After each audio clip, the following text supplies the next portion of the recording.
Hey, and welcome to a new episode of The DOORhof is Always Open. Now, it's been a while, and you know why? We have an amazing new book out, and that took a lot of time to prepare and a lot of time to do the editing. Now, one of the things that you guys really ask me is, you love the show, but it's a little bit too long. So we decided to cut it up. We're going to release it a little bit sooner after each other, and we're going to do a maximum of 30 minutes. So you can watch it in the airplane, you can watch it in the bus, you can watch it anywhere you want, because it's still on iTunes and it's still on YouTube. And this time I have some interviews for you guys we shot during Photoshop World in Las Vegas. And trust me, these guys are amazing. So enjoy this new episode of The DOORhof is Always Open. Tamara. Tamara. It's a Dutch thing, you know, we have Tamaras in the Netherlands, but this is Tamara. I know. Pretty much most of the world they say, except for like in Hispanic and Slavic, then they say Tamara. Yeah. But nearly everybody else it's Tamara or Tamara. Tamara. So welcome Just, to the... you know, anything. Anything. So, hello. Hello. Welcome to The DOORhof is Always Open. Now, for people who don't know your work, can you explain a little bit what you do? I photograph a combination of portraits, editorial work, and commercial work.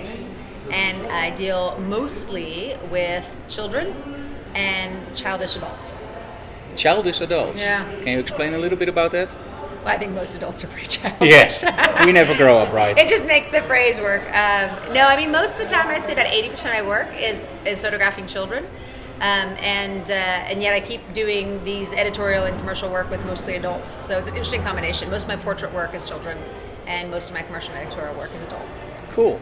Now, when the people are watching this, it's a mix between professional photographers, beginners, and the most thing they're always interested in is what drives a photographer, because you have a lot of interviews where people go in like, what's your favorite camera, what's your favorite lens, when you take out the lens, and I always say the only important thing about the lens is take the lens cap off and shoot it, because there's so much more in photography. And I think nowadays with all the gear, like the megapixel rays, the dynamic range, the noise, people sometimes forget it. It's so much more. It's about the soul of a shot, getting that. Now, especially when you work with children, it's very difficult to coach them.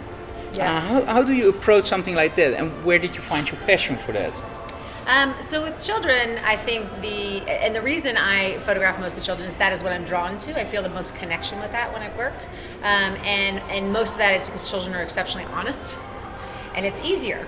It's easier because even though you have behavioral issues and you have children who maybe don't want to be there or are just crazy and insane and running around, or like, you know, by the time you set up your shot, they're halfway down the street. At least I feel like it's all out in the open, and I love that. So what I'm drawn to, what I think drives me with photography, is this ability to connect with people on a really interesting level. You get kind of like this VIP pass into better understanding them very quickly. I like the idea of photographing children with a spectrum of expression, showing a lot about them. So when I deliver portraits, it's a combination of quite a lot of different looks and feels and emotions, and up close and atmospheric and different processing styles. And I really like all of that because I think it represents what human beings are, which is a big combination of a lot of stuff. Now, when you are looking at your work and you have to point out one thing that you hate about my work, and one thing that you love, what would be the thing that you absolutely love, the one that you go like, this is what drives me every day when I wake up, I go like, yeah, I go to my work again? I love the focus on expression in my work. I do love that. I feel like if I lost that or lost interest in finding that and creating that, I would lose a lot of interest in photography. That's a lot of what the soul of it is for me, is expression and spirit. What I hate about my work, I tend to never use the word hate. It's actually a bad word. What don't you like about your work? What I would like less, what I like less about my work, and what I'd like to see differently about my work is I have a fully equipped studio in North Carolina, in Chapel Hill, North Carolina. And by that I mean a combination of backgrounds and different walls with different colors. And, we've got all our lighting set up. We've got several associates working for me. And about 90% of the time, I take my clients out on location. I tend to find myself, one thing I don't like is I tend to find myself numbing out in the studio. When I shoot in the studio, I find myself numbing out. Location is a really big impact on me. Like being able to try something new and fresh and different and big. And even though I can mix it up a lot in the studio, I just don't want to. Yeah, that's so much fun that you say that, because I have the same feeling.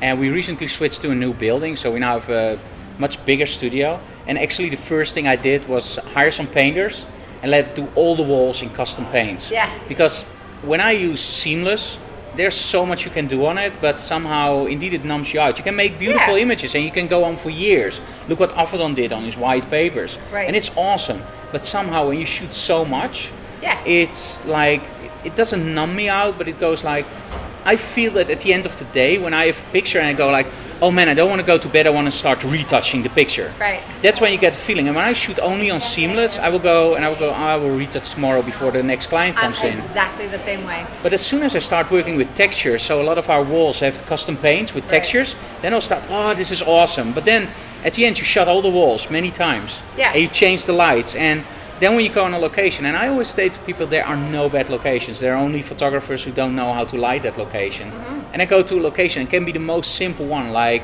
some trash cans that are next to our building. And I put a model in front of it with a beautiful dress, and people go like, wow, put one strobe on it, and go like, oh, I have this amazing shot. Right. But then when I do the same thing with the same trash cans, you get the same thing. And I think what's important and what numbs us out when you do a lot of work in the studio is that you have the same sequence over again. And now some photographers, and the fun part is that almost all the Kelby training instructors I interview do the same thing. Right. A lot of photographers will go like, yeah, but if you have a nice wall, you can work for years there, because then the money comes in, because you can do the same shot over and over. And the fun part is everybody that I interview say, I want to try something new because I want to drive myself. Yeah. And sometimes you mess up. I think burnout is a massive threat to creativity. And I think burnout is something that happens through repetition.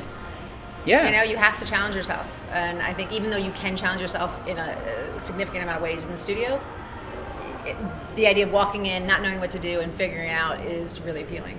Yeah, and that's on location. What I think, and most of the times I don't know if you do the same thing. We take out strobes, we take out reflectors, and then I look at my images, and sometimes I like the ones I take with natural light the most. Mm-hmm. And then the next day I like the ones with the strobes most. Yeah. So I always on my blog, I always say, if you're on location and you bring strobes, and you want to shoot strobes, always shoot natural light, because you give your client many choices.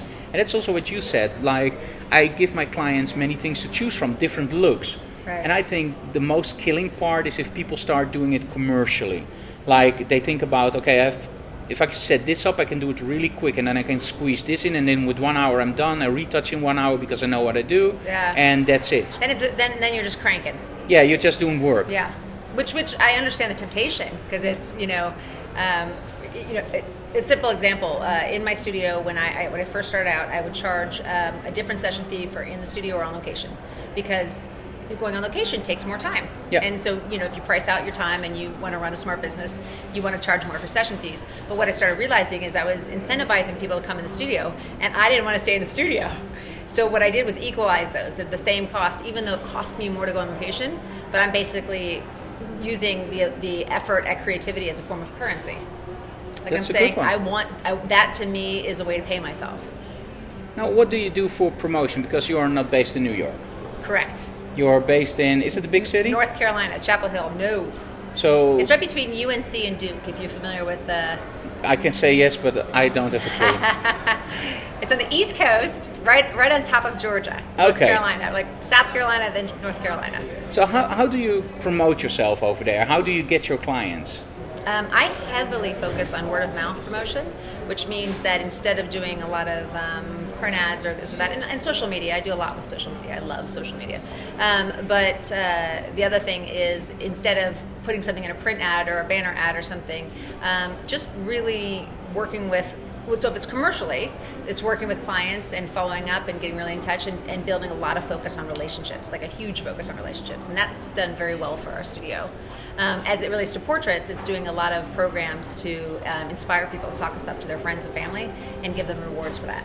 Yeah, so a reward system. That's the best thing, because then you actually, I always say you have the cold welcome and the warm welcome. The cold welcome is if you just call somebody up, do I take a photo for you? Yeah. And the warm welcome is if you tell somebody, Tamara yes, will call you. Yeah, I did it. Great, right? Tamara will call you, and she's a great friend of mine. She's a great photographer. And then when you call, it's more like a warm welcome. Yes, absolutely. Word of mouth is very important. Yeah, it's the number one way that people buy. Yeah, correct. It's inspired confidence right out of the gate. It's same with me when somebody, and I try to do that on the blog, of course, when I promote like a software package. Mm-hmm. And it's the same as we get so many software packages. Oh, Frank, can you try this out? Can you promote it? I always am very strict. I don't care about affiliate programs. Sometimes we have great affiliate programs and sometimes we don't. Right. What I always say is if I like the program, I will promote it. But if I don't like it, I will tell it. Because people, if I say buy this, I want people to go totally blind on it. I can buy it and it's great. Right. And have that faith. Because and that's your word of that. mouth. Yeah. Correct. And then I always say you build that up in years and you can destroy it in one mouse click by doing something wrong. Yeah. So we need it, because I think this is already a great tip. We always want from our interviewees, we want one killer tip. Yeah. Like the one where you go like, this is Frank, this is something that I learned and I want to share. So, interestingly enough, I got into photography. I'd come from a business background, and completely business, nothing to do with art. And I felt such a soullessness in that. I mean, business was good, but and I wanted to do the about face and go just into art and not even pay any attention to business. And that's what I did for 3 years, my first 3 years of my business. And I was very lucky that I built up a portfolio quickly. I had a business going quickly, but I had nearly nothing in the way of smart business acumen built in. And about 3 years in, I was burnt out. I was hoping clients would cancel shoots. And I wasn't meeting with clients to do sales. I wasn't following up. A lot of the things that you want to do, I was purposefully not doing, to not get more work. So all of that is to say, sometimes we have this fear of business because we feel like it's the opposite of art. And to me, I believe that there's such an artfulness to business that can be really creative and interesting and innovative. And if you can open your mind to seeing it that way, you can do both and both flourish. And so that's what I did about 3 years in. I stopped and said, I want to give as much attention and focus and interest and creativity to my business. And I revamped everything, every way we did everything, our entire system from start to finish. I had a 1,100% uptake in profit the following year, doing the exact same work, actually less. I was sleeping more and doing less shoots, but I was just doing it all so much smarter.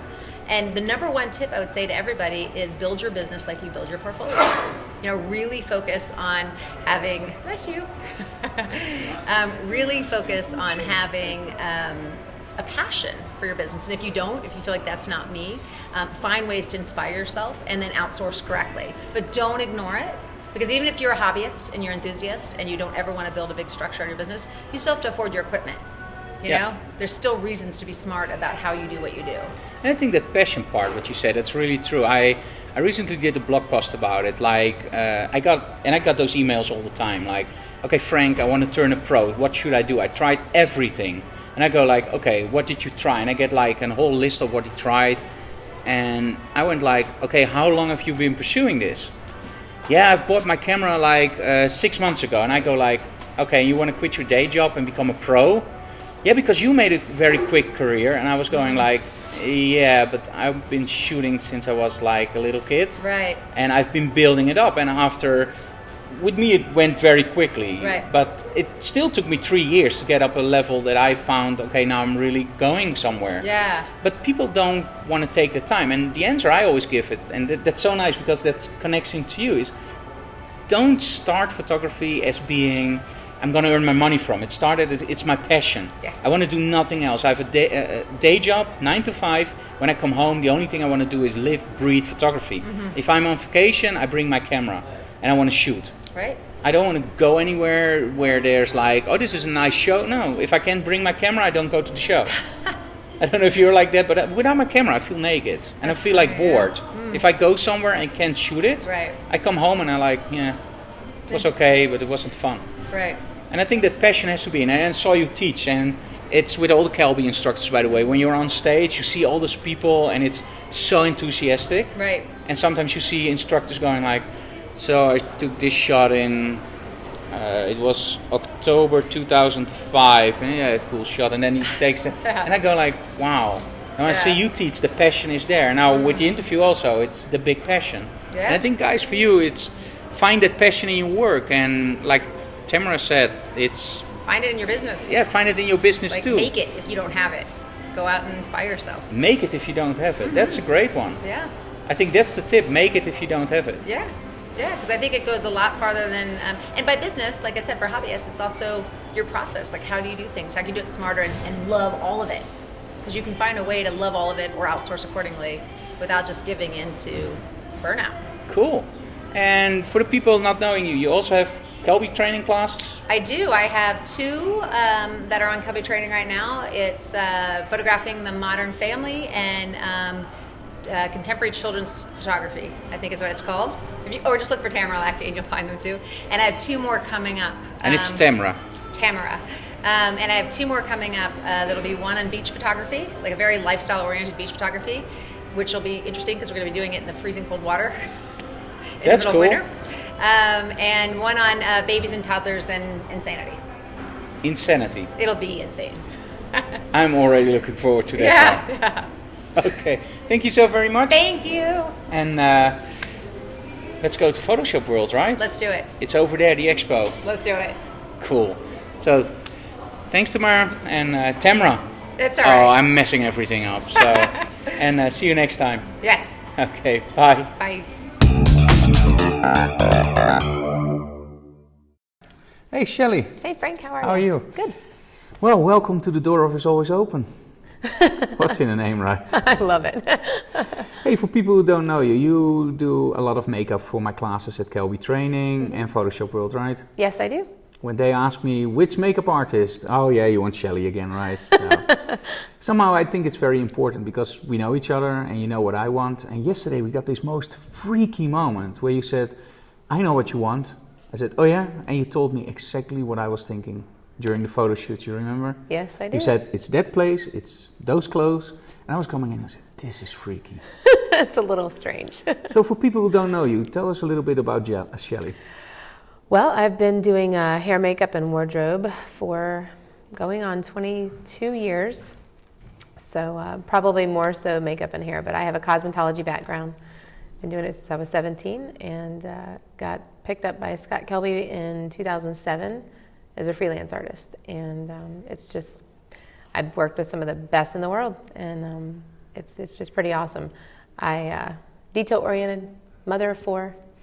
And an author. And an author. Tell us a little bit about the book. About my book. Well, the one that I already have out is an inspirational, motivational book. I had a lot of adversity in my life and through that just kept going because people didn't think I would. And I just kept picking myself back up. And I blog 3 times a week and just try to share that motivation and give people hope in troubled times. And that's just a very big passion of mine as well. So. And you have a new book coming out. I have a book that I'm working on now for photographers.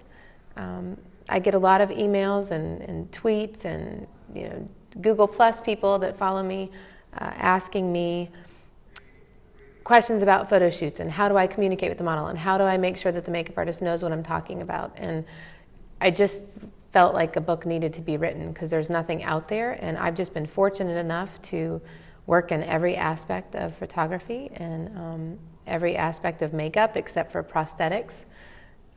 So I just feel like I have something to share, and I think that it'd be a great book for people. And so far, it's not even out. I've just mentioned it to a few people here at Photoshop World, and they're all like, "When can I buy it?" So it's cool. It's like cool.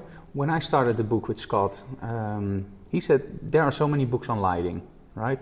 But what I did in my book was just talk about how do you get your models? How do you coach the models? Right. And there is still lighting in there. There's a lot of lighting diagrams. There's retouching. But if you go through the whole book, you will learn so much about communicating with the models, social media, how to get the whole shoot running, how important is styling. Right. And it's so cool. Yeah. When I heard about you're doing exactly the same, but now from a viewpoint from a makeup artist, if you combine the 2 books, you'll know everything about photo shoots. Right.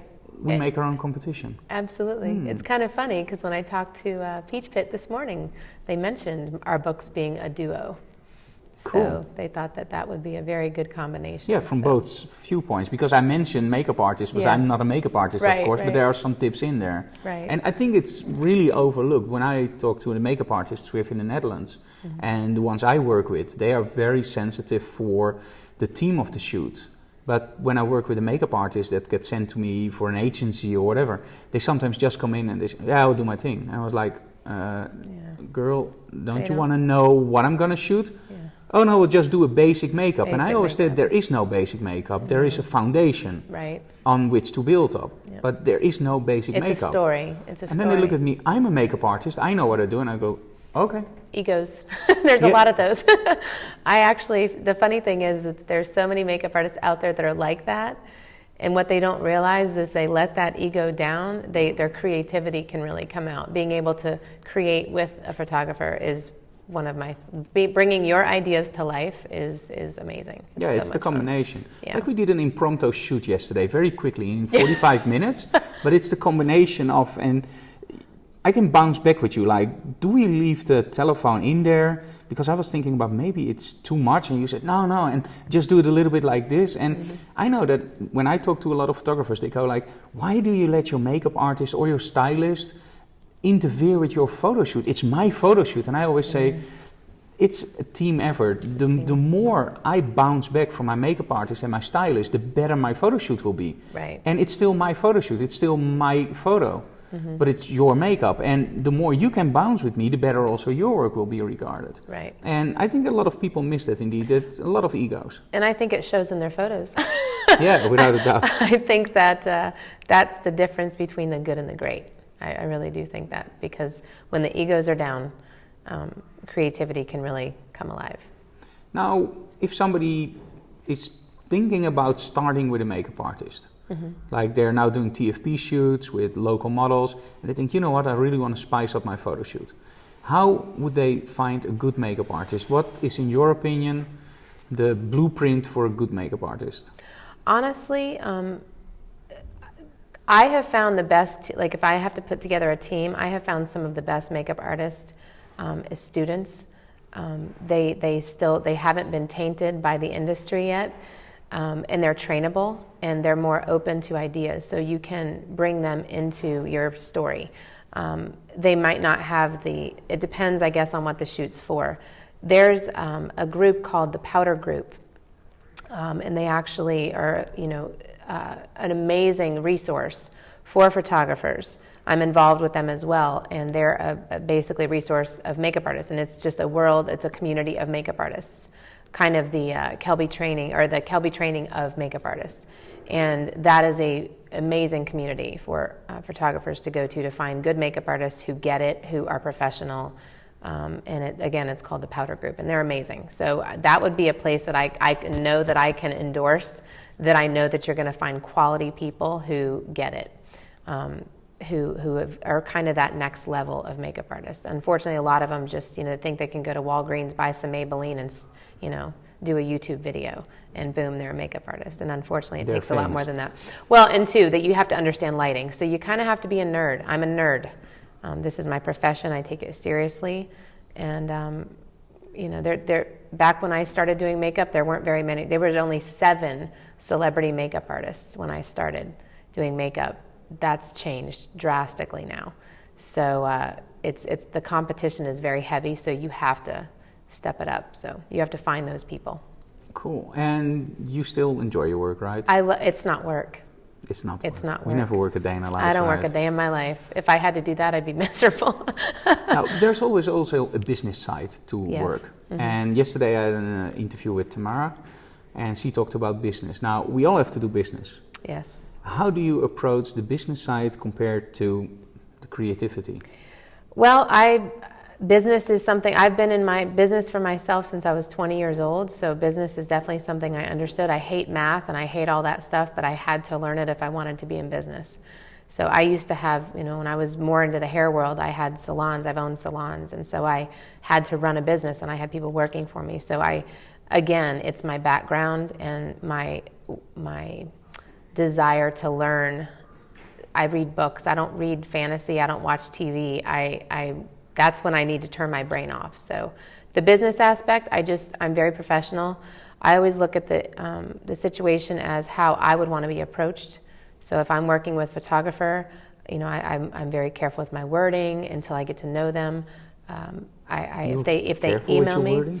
Until I get to know them. Oh, okay, yeah. Until I know what the vibe's going to be, until I get to know them a little bit. I also think because I've been a hairdresser for so long, being able to know, understand personalities and the psychology of it. There is a psychology of that. But the business side, I just stay professional. I have fun, but there's business, and then there's, the fun. And people ask me, how do you charge? How do you do? And I'm used to working with corporate clients, and so I'm like, what's your budget? I work with budgets because I want to stay busy. And I respond quickly. If they respond to me, I respond back. I don't let them wait for days. If they text me, I text them back right away. And even if I can't give them my whole time, I let them know. Let them know that I got the email, or I'll answer this in a couple days. I'm doing this. So the professionalism is just another layer of that. So I guess, does that answer the question? Yeah, without a doubt. The final question for you: would you ever let you get pushed? Like, Shelley, this makeup will have to be done in 10 minutes, and you go like, I can do it in 10 minutes, but it's not something that I would be proud of, and give me 20 minutes and I can do it. Would you rush it, or would you just talk to your client? Because this is where a lot of people are afraid to talk to their clients. And I'm somebody, I will never let me push. Right. I will say, okay, then hire somebody else who you think can do it faster, because it's my name. I will allow myself, I know that I'm good under pressure. However, I won't let myself be put in a pressure cooker. Yeah. I know what I'm capable of. I don't want my name on anything that's not my best. I can do a great job in a short amount of time, but if you give me more time, I can do a much better job. So I will never let my work be compromised. If they want somebody who's just get them in, get them out, I want this amazing look that's probably going to take, realistically, they have this picture that they want, and it's probably, this person's probably spent 2 hours in styling, and they want it in an hour. I have been asked to do that, and I will not commit to it if I don't feel I can. And I will communicate that to the client. And if that's, if this is the look you want, this is what the time it's going to take. Because again, that's them not understanding. I always give people the tip, and I think it's one of the best tips you can get. Saying no is actually not wrong. It will actually get you more clients. Yeah. And we have the same thing in Emmeloord, and it's a small community. And I have a friend who also is a photographer there, and we actually give jobs to each other. If I get a job and I look at it, it's like, this is so out of my comfort zone. Like, for example, a macro photo of a flower, and he's specialized in it. I will just say, okay, I can do the job, but I will get you another photographer. Right. And I will just let my friend do it. Yes. The fun part is that a lot of people go like, you're nuts, you're giving away your money. No. The problem is that client gets the best macro shot of a flower he will ever get. Yep. And the next time, the client will come to me, you know what, now we need some fashion for another client. And if I make the macro shot of the flower and it sucks, right, they will go like, we will never go to them again, because the client doesn't know the difference between photographing a flower. For a lot of clients, if you're a photographer, you can shoot anything. You can do landscapes like Moose Peterson, you can do small flash like Joe McNally, and you could do fashion like Lindsay Adler or Frank Doorhof. Right. And they don't understand there's a huge difference between all those aspects of photography. Yep. So with your makeup artist, of course, you work with a team, so you have certain people for that team. And I think, I hope you agree with that too. Yeah, no, I do. And I think too, it's one of those, it does take a team. Everybody has to gel. That's what brings everything to life at the end. So, yeah. Cool. And one final tip from Shelley. One final tip from me. Wow. Oh, what would be the final tip? The big life tip from Shelley. The big life tip? Yeah, life. That's an easier one for me. Okay, do that. Okay, life tip. My life tip would be that no matter, to allow the people who are out there, the naysayers, the ones that say, you can't or that'll never happen, regardless of your circumstances, don't let those circumstances overcome your ability to just do whatever it is you want to do. If I had ever allowed my circumstances to overcome that, I would not be where I am today. No, I think that counts for all of us. I have many hills, and when I talk to all the other guys, there are so many points where you would just say, okay, I will quit. This will never, ever happen. Don't throw in your towel. Just push through. Yeah, Believe push in through. yourself. If it's a dream, go for it. Cool. Die trying. Thank you so very much, Shelley. And we'll do some more stuff soon with some makeup.